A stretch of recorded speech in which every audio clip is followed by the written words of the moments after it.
Hey, what is up guys, I'm Xteria, and in this video I'm going to be talking about all the more consistent meta comps we can play in patch 14.6.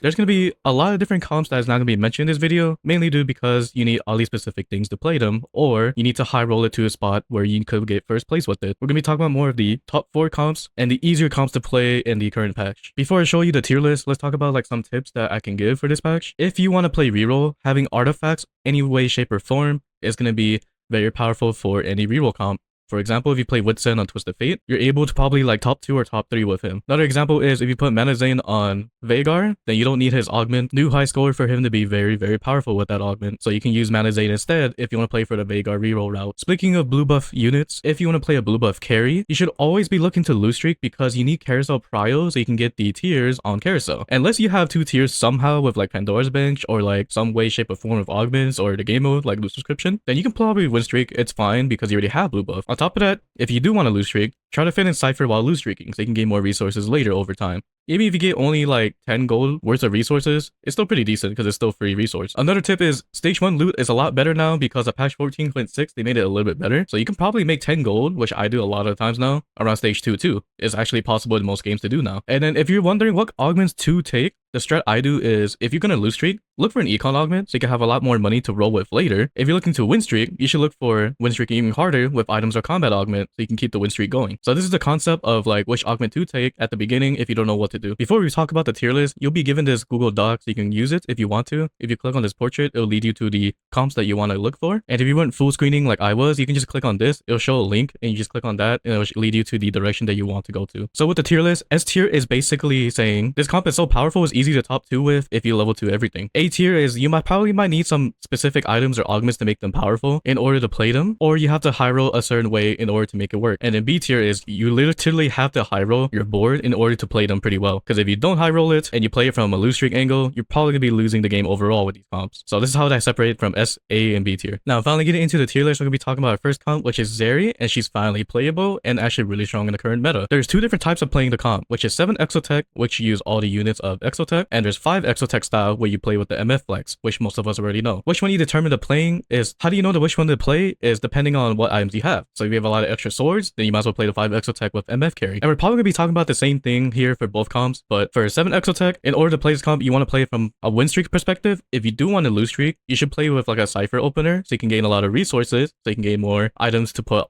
on Sejuani, Mordekaiser, and Zeri. And these 3 are going to be technically your main carries. And then Vars can have whatever AP item you want on him. The main thing you want to look for on Zeri is Exotech items such as Pulse Stabilizer or Flux Capacitator. These 2 are like her best items. And on top of that, you need some sort of attack speed item. So Rage Blade is her core item. And having some sort of damage item like Kraken Slayer or Death Blade or even Gunblade, it's fine. The main thing to talk about here is the tank items for the Exotechs. And the best one for Sejuani is either the purple one or Cyber Coil. And then for Mordekaisers, the green one is actually really powerful on him. The thing I can note here is saying if you don't have Sejuani 2 yet, you might as well maintain Mordekaiser level 2 first until you find Sejuani 2. Then you can put whatever leftover take items you have on her, or you can transfer the items from whatever Mordekaiser had into Sejuani. And Sejuani's best items is to have some sort of mana item tank on her so she can cast her ability faster. It's the same thing with playing the 5 Exotech style with MF, but instead of having leftover AP items to play for 7 Exotech to put on Vars, if you have a lot of AD items left over, you might as well play 5 Exotech and put it on MF. Unless you have really good like 3 Exotech items, like say for example you see this with Pulse Stabilizer and the purple Exotech item with the green one, then you might as well play for 7 no matter what because these items are actually super powerful for each of these units. If you have like a Vars item, like for example like Hollow Bow or Hyperfangs, it's not too good on Zeri. So I would advise to not play this comp if you don't have one of the Zeri's Exotech items. If you still want to play it even without the good Exotech items on Zeri, then 7 would probably be the best way of playing it because you gain a lot more attack speed now in this patch with Exotech. Okay, only that comp we're going to be talking about the longest because since it's newer in this patch, and on top of that, there's just a lot of items to explain for each one. But this one we're going to breezily talk over, which is Anti-Amp. Pretty simple and straightforward to play this comp is you lose streak. If you want to lose streak, look for Econ Augment and pick up all the tiers on Carousel. Try to fit in Cypher as you're lose streaking. Then cash out Cypher around stage 3-7, which is around Wolves. After you're done cashing out, maybe 4-1, or if you want to hold out a little bit longer, 4-2, you can start rolling from there to play for the Annie board, which you see here on screen. It's pretty simple actually to play this comp. So the concept is you're gonna throw away most of your HP to be on a 10 loss streak to gain enough econ to roll for this board. Unless you take double econ augment, which I wouldn't really advise unless you know how to do it. You can fast 9 and play for some mirror carry on top of that. So you can easily 2-star her at level 9. And you could probably get a Veigar and a Zac. If you get an early Zac, it's actually GG because you're able to stack a lot of blobs on him. And you can make him as your main tank over Nico as your main tank. And whatever AP items you have left over, just throw it on Yumi. And whatever AD items, just throw it on Samara. But you have to BIS Annie with either Shojin or Blue Buff. Either one's fine. With Void Staff and a Nashor's Tooth. That's basically about it for this comp. It's actually really easy to play and it's actually super strong. This is probably like my most consistent first place comp I be playing almost every time. Next up we're going to be talking about is Renekton with Rapidfire. This comp just consists of having 6 Rapidfire on the board. In order to do that, you need Emblem. So in order to play this comp, you need to look for a pan with a bow to make the Rapidfire emblem. And when you hit level 8, you have to play for 6 Rapidfire no matter what. 4 Bastion's not going to do anything. So if you don't have Renekton yet, just put the Rapidfire emblem on Jax and then hit level 9, then look for Renekton there. 6 Rapidfire should be strong enough if you have Zeri 2 and then hopefully a Galio 2. If you high roll a Sejuani 2 on top of that, then you should be able to fast 9 pretty easily. But for the most part, look for either Sejuani 2 or Zeri 2 before hitting level 9. Another tip I can give too is if you don't have Rapidfire emblem yet and you still want to play this comp, there's another way of doing it where you can lose streak around 250 stacks because it also can grant you a pan. It's not guaranteed, it's just a chance around that stacks to give you a pan. Biggest tip I can give here, do not build a Quincy's Rage Blade on this board because you're going to have a lot of attack speed anyways with 6 Rapidfire. So just look for a lot of sword items like IE and Gunblade for Zeri and whatever exotech item you can put on her. If you can't put an exotech item on her, just look for 3 sword items and that's fine. Now onto the A tier comps, and this one's actually pretty simple and a lot of people like to play this comps. It's playing Vex, and there's 2 different directions. Which one you want to play is depending on the exotech item itself, or if you have the Vinicorp emblem, then you can forge the Vinicorp instead for Vex. But for the exotech style is, the one thing you want to look for is to have either Hollow Bow or you can have Hyper Fangs on Vars. Either one's very powerful on him, so this is what you want to look for. If you have Zeri items, like for example Pulse Stabilizer, which is the red one, or if you have Flux Capacitator, which is the yellow one, in the Exotech pool, then you don't want to look for the playing this comp because those items don't do anything for Vars. The biggest tip I can give here is when you hit level 8, you want to probably 3-star Vars and Mordekaiser. This board will be super powerful if you do that, and you can just maintain your Mordekaiser, the same thing like with Zeri Exotech. Just maintain Mordekaiser first until you find Sejuani 2, then you can maintain her instead. Unless you have Mordekaiser 3, then you can maintain him instead. Because Vex is a blue buff holder, you probably want to lose streak first, so you can gain a lot of tiers, so you can make a blue buff for Vex. Then as soon as you get blue buff, then you can look for a win streak. If you have Pandora's items, then you're able to win streak because you can just make blue buff with that augment instead. If you're looking to play the Divinicorp style, you should look for a Divinicorp emblem, and same thing, you kind of want to lose streak. There's 2 different styles you can play this board. You can play this either with the Z direction, or you can play with Urgot carry on Vex. If you're playing Vex carry item holder, then you should be looking for Urgot secondary carry. And then your main tank for this board is going to be a Cho'Gath with whatever tank items you can build on him. So depending on which 2 you want to play, it actually determines with either if you get the Vinicorp emblem or depending on the Exotech item for Vars. This next comp is not really much to talk about because it's very easy to play, which is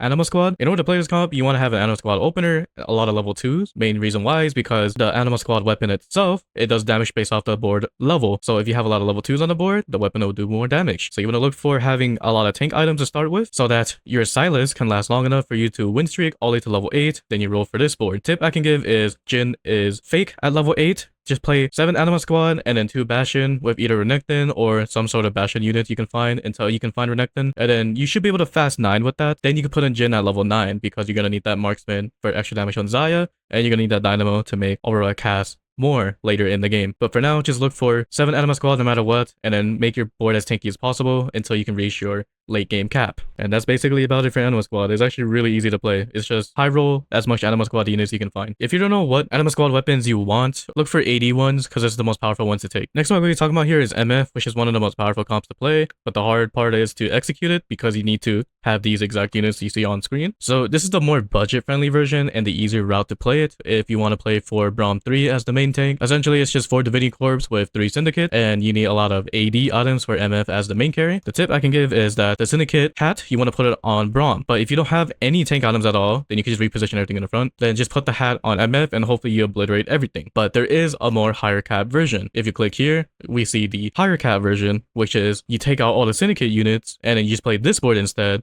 because this board allows you to tank long enough for Aurora to destroy everything and MF could just literally obliterate everything, while Kabuko can last long enough to hopefully make that happen. Essentially, this comp is just you have to high roll it, or you can play from a win streak angle and you can pivot into this board from any board that you're playing before. But if you just want to play the easier route, this one you could just force it almost every game. As long as you 2-star everything, you should be able to get top 4. Onto a comp that everyone plays for whatever reason every single time, which is the Aphleios direction. I say the best way of playing it is the Golden Ox direction because you get infinite stacks and you have a lot of damage overall with a lot of resources. They did nerf it a little bit, but it's still one of the most powerful traits to play, which is having a lot of 5-cost units with Golden Ox. If you want to play budget version, just have, instead of the Kabuko, just throw in the Leona and then just throw in Gragas so you can have extra HP on the board, and then Zach is not going to be here at level 9. That'll be the budget-friendly version. Then when you hit level 9, just roll for these units. The tip I can give is just always stack your Golden Ox as much as you can per turn so that you can gain a lot of damage for your whole board later. In order to play this board though, you need Golden Ox Emblem. So if you don't have Golden Ox Emblem, you cannot play this board. So therefore, you're going to be playing the other version, which is the Aphleios Marksman Vanguard style. And this style is one everyone's familiar with. In order to play this board, you got to play both of them, the Golden Ox or this Marksman Vanguard board. You have to play both from a win streak perspective. If you play from a lose streak perspective, then you're probably not going to win out to top 4. In order to do that is you should have a Rage Blade with a Kog'Maw or maybe even Kindred. Either one's fine. And then just win streak all the way to Wolves, or at least save enough HP. Like you should be at least above 80 HP when you play this board after Wolves. And just play either one of the Golden Ox or the Marksman Vanguard, depending on if you have the Golden Ox emblem, or you just pivot into this. Either one's fine. Now onto the Z directions. Either one is fine to play either the Vinicorp or Slayer. And I would say the Vinicorp style is S tier, but in order to play, you need emblem. Compared to playing Slayer, you can just play with 6 Slayer. Even if you get emblem, it's still the same thing overall. But for the Vinicorp emblem style, it's basically similar to the Vex style board, but you're looking to play for Z carry instead, so you're looking for a lot of sword items, so you can build IE, maybe Asterix, or some sort of Edge of Knight for the third item. The second item for lifesteal is going to be Hodge, or you can build BT if you can't build Hodge, either one's fine. But as long as you have IE on Zed, and whatever items, you're good to go with him. And just put Last Whisper or whatever items you want on Senna, and you can play reroll Senna here too if you want to, but for the most part, I would say you should fast 9 and look for a Garen, because you can make Zed into a Divinicorp with his Garen modifier. Then after you do that, then you can put the emblem on Garen instead, and put a +1 item on Zed. But if you want to play the 6 layer style, this one you can play reroll Senna instead, and you have Zed on the board with the same items, like I said before, it's the same exact thing. Just main tank your J4 and then have a lot of damage items on Senna. The reason why this position is kind of important with Renekton is because Senna has the highest AD cap. So when Renekton bites Senna, then you have a lot of damage on Renekton. And Senna could just heal back with the Slayer trait itself. So it doesn't even matter if she loses HP. And that's basically about it that I can say about the Z style boards. It's just have IE and plus whatever items you can find. Just win streak. You can play Loose Streak as well if you want to. Just Loose Streak Cypher up to either one of these boards, the Divinicorp style or the Slayer style. Either one's fine. Now, if you're looking to play a reroll comp that's very consistent and you can get top 4 with, Mundo reroll is actually one of the best ones to do. And I actually went out with a certain amount of games with this comp. The only reason why I lose is because I'm heavily contested. Other than that, if you're the only one playing it, you should be able to top 4 with this comp. This comp is very easy. It's just Mundo 3, Alistar 3, Xayah 3, and Seraphine 3. So as you're rerolling for these units, you want a bunch of belt items on Mundo, and then Alistar can have the Techie emblem, so it makes it easier to play later down the line. So never put Techie emblem on Mundo, just put it on Alistar. AP items on Xayah would be the best, and then util items on Seraphine would be the best. As long as you have Mundo 3 and just plus one of these mages level 3, it doesn't really matter if you don't have the other level 3, you could just fast 9 and play the rest of the board, which is 6 Techie and then 4 Bruiser. If you cannot find Kabuko, you should just use Gragas. That's basically about it. There's really nothing else too much to say about this comp, because it's very, very, very easy to play. Besides the tip of saying you should prioritize having Warmongs on Mundo no matter what, so just look for belts and carousel. Next up we got is one of the most powerful reroll comps, which is Graves reroll. If you want to know more in depth about this comp, I have a video guide comp. If you see with this thumbnail here, just check it in my YouTube channel, you should be able to find it. But essentially is you want to open with Graves, Alistar, and Mundo. You don't have to have Mundo, you can have like 2 Alistars and a Grave. So the concept is you want to lose streak up until Krug so you can have enough gold to roll with later, because you want to use that gold to gain the Golden Ox stacks. If you want to win streak, you should look for Asterix Gauge somehow. So if you start with Asterix Gauge, then you put it on Graves, then you can win streak out with it. Or unless you have Graves too somehow. Either one is fine to win streak with. But for the most part, just lose streak until during Krugs, then you want to spend a little bit of money to gain that Golden Ox stack, which I'm not going to explain here. If you really want to know how to stack, just look that video up for the how to play Graves reroll. Other than that, you just infinitely stack and just one-shot everything on the board. That's basically about it for this comp. Next up we got is a reroll comp that if you see this augment, which is a new high score augment for Veigar, you should probably force this comp if you have the tier, because you need blue buff no matter what on Veigar. Essentially, this comp is when you reroll for Veigar 3 and a Shyvana 3 as your main tank. Over time, the new high score will allow you to gain Ziggs and Kabuko later. So as soon as you 3-star these two, just fast level 8, and then throw out the units that you need that you see here. You can throw Nico at level 9, or you can throw Kubuko at level 9. If you don't have Kubuko yet, throw him at level 9. But if you do have him, then just trade him out for Nico or Echo. Either one's fine. Other than that, this board is just very easy to play. It's just, hopefully you can win out with Veigar 3 and get top 4 with it, or maybe first. Now onto the B tier comps, we can easily breeze through this, which is Street Demon brand. And in order to play this comp, you have to start with Street Demon with a Shojin or Jewel Gauntlet, and you have to win streak. So you need either level 2 Mundo or level 2 Xayah and have +1 more level 2 to win streak, or hopefully you can just win streak with just one level 2. You start off with Street Demon with an Echo with a Xayah Mundo, and then +1 either Bruiser, which is like Alistair, or +1 Techie with like Seraphine or something. And then over time you just put in more Street Demon units. That's basically about it for this board. There's really nothing else to talk about. It's just very easy to play. You just have to have a lot of levels on the board and just win streak with it. There is a different playstyle you can do. If you want to lose streak, you can play Cypher and then pivot into this board, so you can have more resources to be strong enough for you to fast 9 with later. This board, in order to win, you need to fast 9 so you can throw in Kubuko and the Samara, because if you don't have them, you're not going to win the game. Next up is the Urgot board, and there's 2 different directions where you play 6 Boombot, and you need Emblem for this, and there's 4 Boombot. So in order to play 6 Boombot, you need the Emblem, and you put it on Vex. This is the whole board. You play all Boombot with Veigar to get that Techie with Fiddlesticks, and you also main tank your Cho'Gath, then you throw in Kubuko. There's really no other way to play this board. If you want to play a budget version, you kind of can. You have to win streak very, very hard with this board, and you have to look for Econ augment. You can do double Econ, but then the problem is, if you have double Econ, you don't have enough damage. So you need at least 1 Econ with an item augment to guarantee at least some sort of BIS on Urgot, which is Kraken plus whatever you can find, like a Rage Blade, or you can find Death Blade. Don't do IE because he's an Executioner. IEs don't do well with Executioner, but Guardbreaker does. So if you're gonna think about building an IE, save those components to make Guardbreaker and then either Giant Slayer or Deathblade. For Vex's items, doesn't really matter, but Blue Buff Gunblade is the best on her. If you're gonna play for the Form Blue Buff style, then in order to do that, you have to take out Skarner, and then you could just use Kog'Maw because Kog'Maw is a backline unit, and Skarner is just kind of useless because he will just die right away. Then you play with 4 Bruisers instead, just same thing, main tank the Cho'Gath and a BIS Urgot. The thing to note here for both styles with 6 or 4 Boombot is you need to have a Garen on the board, so you can make Boombot modifiers on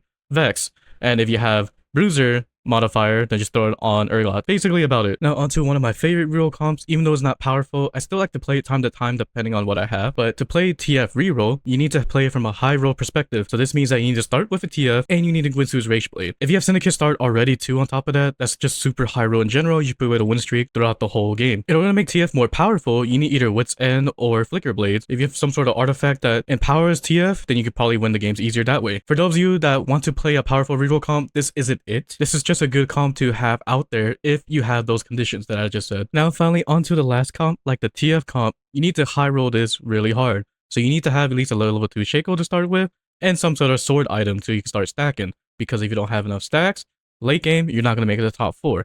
In order to play this board, you need either artifacts or at least like an IE, Deathblade, or Sterax, Edge of Night, something like that, so you can start stacking to begin with. If you can have the augment that gives him range, that makes him even more powerful. But if you play range Shinko, don't put the Syndicate cap on him, put it on someone else, because if you put it on him with range items, he's just going to TP everywhere being ranged, which is kind of useless. You want him to stay in the backline, auto-attacking from afar. And that's basically about it for all the comps at patch 14.6. If you have any questions about any of the comps, I'll try to answer to the best of my capabilities. Until then, I'll see you guys in the next one. Later.